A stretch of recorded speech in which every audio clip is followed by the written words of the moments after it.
Good morning, student. How are you?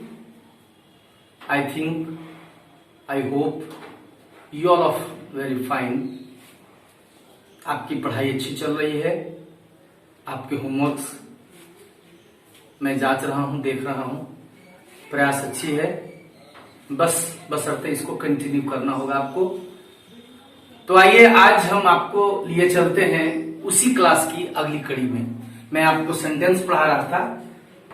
Sentence में मैंने आपको इंट्रोगेटिव सेंटेंस के कुछ वर्ड्स देकर और उसके बारे में हमने बताया था कि कौन सा इंट्रोगेटिव वर्ड्स किस अवस्था में कैसे प्रयोग करते हैं. एक एग्जाम्पल के साथ हमने आपको बताया था.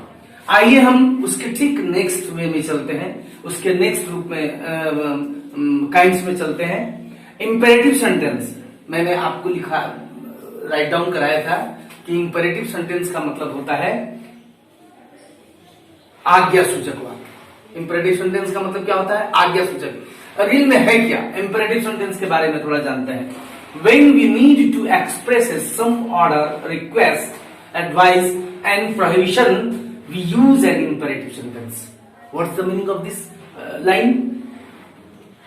कहता है कि when we need, जब कोई वाक्य, जब किसी व्यक्ति के लिए हमें आदेश, ऑर्डर, गौर कीजिएगा, जब कोई आदेश, ऑर्डर, आग्रह, रिक्वेस्ट, सलाह, एडवाइस और निषेध, निषेध मतलब आप जानते हैं मनाही, निषेध, प्रोहिबिशन का भाव करना हो, प्रकट करना हो, तो हम वैसे वाक्य के लिए इंपेरेटिव सेंटेंस का प्रयोग करते हैं.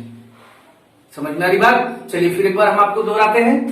इंपेरेटिव सेंटेंस का मतलब होता है आज्ञा सूचक वाक्य जिसमें हम आज्ञा, सलाह, ऑर्डर, प्रोहिबिशन, निषेध, जिसको हमने अभी बताया आपको, का भाव प्रकट करना हो. जैसे मान के चलिए कि कोई एक सेंटेंस लीजिए, please give me a glass of water. अगर आप कहते हैं कि please give me a glass of water, तो when you use please word का जब आप इस्तेमाल करते हैं तो प्लीज क्या है? आग्रह. कृपया हमें एक गिलास पानी दे दीजिए. तो आप आग्रह कर रहे हैं, प्लीज शट द डोर, कृपया दरवाजा बंद कर दीजिए. प्लीज ओपन द डोर, कृपया दरवाजा खोल दीजिए. These are all sentences. In this sentence आप इस वाक्य में क्या कर रहे हो? आप आग्रह का इस्तेमाल कर रहे हो. पापा कहते हैं सिट डाउन, बैठ जाओ, तो वो क्या करते हैं? आपको आज्ञा देते हैं.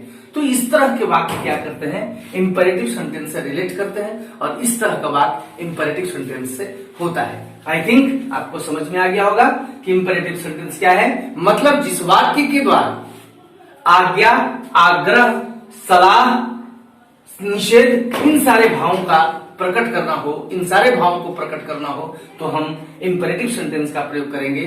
और इंपेरेटिव सेंटेंस के द्वारा ऑर्डर, रिक्वेस्ट, एडवाइस, प्रोहिबिशन इत्यादि का भाव हम प्रकट कर सकते हैं. वही इंपेरेटिव सेंटेंस होता है. बात समझ में आ गई? चलिए नेक्स्ट में चलते हैं. Optative sentence. ऑप्टेटिव सेंटेंस का मतलब हमने बताया था आपको कामना सूचक वाक्य. कामना शब्द क्या है?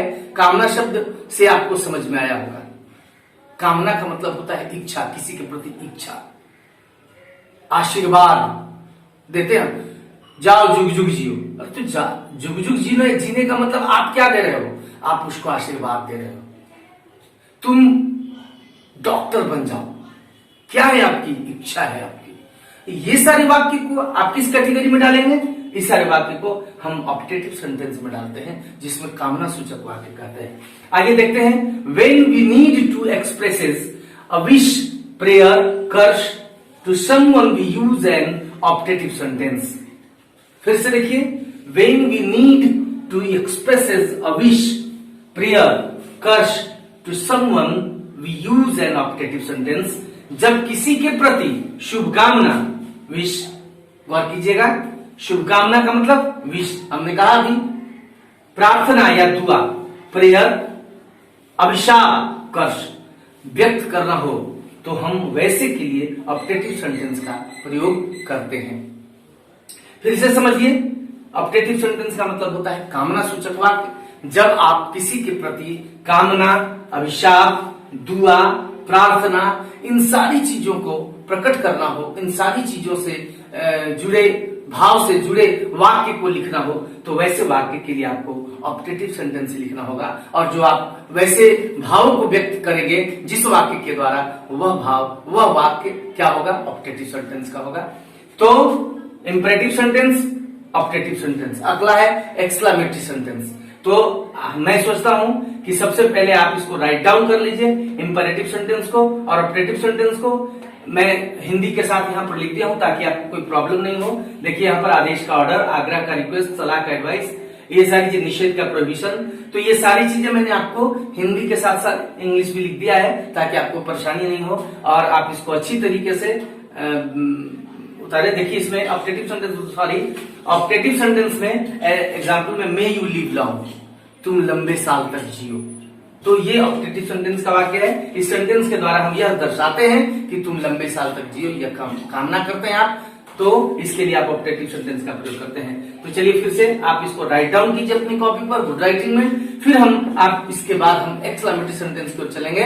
और आज सेंटेंस का दी कर रहे हैं, हम समाप्त कर रहे हैं, और सारे आगे हम आपको होमवर्क देंगे सारे काइंड्स से। तो चलिए पहले इसको गुड राइटिंग में आप राइट डाउन कीजिए, फिर हम आपको मिलते हैं अगले के लिए।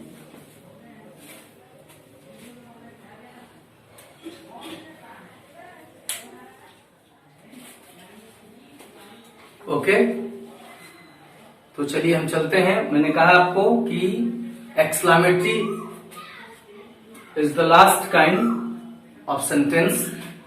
एक्सक्लेमेटरी सेंटेंस मैंने पहले भी आपको बताया था कि एक्सक्लेमेशन एक वर्ड है जिसमें सडन कोई क्रिया होती है, अचानक। तो इस वाक्य में जो आप बता रहे हैं हम आपको, एक्सक्लेमेटरी सेंटेंस विस्मय सूचक वाक्य। विस्मय का मतलब होता है अचानक होने वाला। तो इसका क्या मतलब है आप थोड़ा समझिए। When we need to express some strong and sudden feeling or surprise, sorrow, joy, anger, we use an exclamatory sentence. आप समझ रहे हैं इस बात को? क्या लिखता है कि when you need, जब हमें आवश्यकता होती है किस चीज की भाई, एक्सप्रेसेस दर्शाने के लिए, सम स्ट्रॉन्ग एंड सडन अचानक, कैसा भाई, फीलिंग्स को, सरप्राइज को, सौरो को, जॉय को, एंगर को, वी यूज एन एक्सक्लेमेटरी। तब हमें उस स्थिति में उस भाव को दिखाने के लिए हम एक्सक्लेमेटरी सेंटेंस, विस्मय सूचक वाक्य का प्रयोग करते हैं। चलिए हिंदी में इसका जानते हैं। जब हम आश्चर्य, सरप्राइज, मैंने कहा था आपको कि हिंदी में लिख देंगे सब, आपको समझने में आसानी होगी, मैंने लिख दिया है। जब हम आश्चर्य यानी सरप्राइज, दुख, सौरो, हर्ष, जॉय, क्रोध, एंगर का भाव प्रकट करते हैं किसी चीज के लिए, कभी कभी आप क्या कहते हो, हम लोग जीत गए, hurrah, we have won the match, hip hip hurray, है ना, सडन आपको ओह।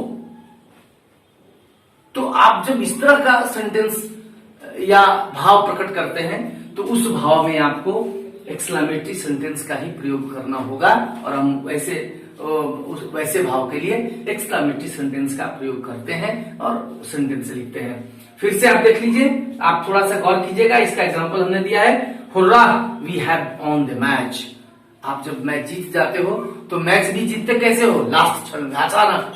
लास्ट बॉल क्या भाई है, तो हम एक बॉल बचा है और 4 रन चाहिए, we need 4 runs in 1 ball, single ball.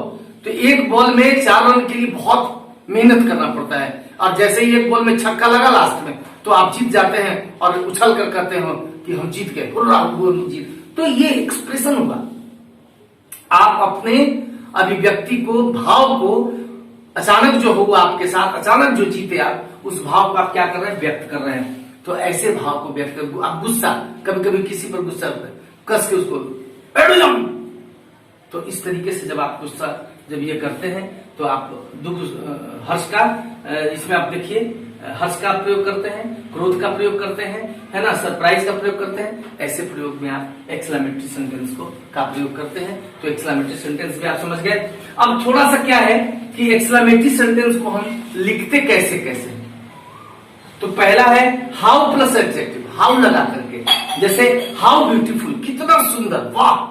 जब जैसे आप जा रहे हैं कहीं या और अचानक कुछ बहुत अच्छा, वाह क्या सुंदर दृश्य है, तो आप उस स्थिति में अचानक बोल उठते हैं अचानक देखने के बाद। तो हाउ ब्यूटीफुल, आप कैसे बोलते हैं? How beautiful.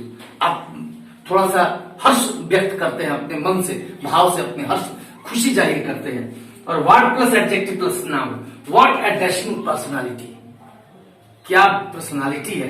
तो आप क्या करते हो? जैसे ही उस पर्सन को देखते हो जिसकी पर्सनालिटी अच्छी हो, हाइट, फिगर, सब कुछ अच्छा हो, तो आपकी जुबान अचानक कह उठती है, क्योंकि आप अचानक उसको देखते हैं और कहते हैं क्या वाह, क्या फिटनेस है।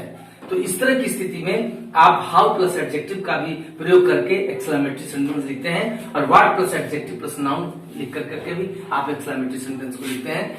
तो आज आपका सेंटेंस लास्ट कर गया, आप एक्सक्लेमेटरी सेंटेंस तक पढ़ लिए, 5 भेद हमने बताया आपको, और इसको राइट डाउन बढ़िया से करके रखिएगा। स्कूल खुलने के बाद मैं सबकी कॉपी जांच करूंगा। उसके बाद हमने आपको होमवर्क दिया है, गौर कीजिएगा, आप थोड़ा गौर कीजिए होमवर्क पर। Learn all kinds of sentence with definition. जितने भी हमने आपको सेंटेंस बताए हैं, कोशिश कीजिएगा घर पर, ये कोई होमवर्क नहीं है, ये स्वयं कोशिश कीजिएगा कि आप सभी भेदों से 2-2, 4-4, 5-5 सेंटेंस स्वयं लिखेंगे। सेल्फ आप प्रैक्टिस करेंगे तो आपको सेंटेंस पर कमांड होगा, सेंटेंस को समझेंगे, जानेंगे। तो आप सारे सेंटेंस के डेफिनेशन को अच्छी तरीके से याद कर लीजिए, राइट डाउन कर लीजिए। स्कूल खुलेगा हम दिखेंगे और इसको सुनेंगे। तो ये होमवर्क हमारा है कि आप सारे जितने भी काइंड्स हमने बताए, एक्सप्लेन किए, उसको आप अपने छोटे भाई को बताइए, तो आपके अंदर भी एक्सप्लेनेशन पावर हो जाएगा।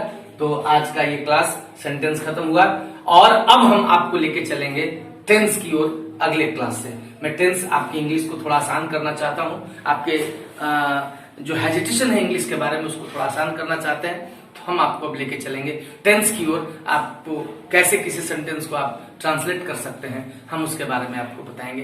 तो आज का क्लास यही, चलिए अच्छी तरीके से पढ़िए, मन लगा करके पढ़िए, लॉकडाउन में घर में रहिए, स्वस्थ रहिए।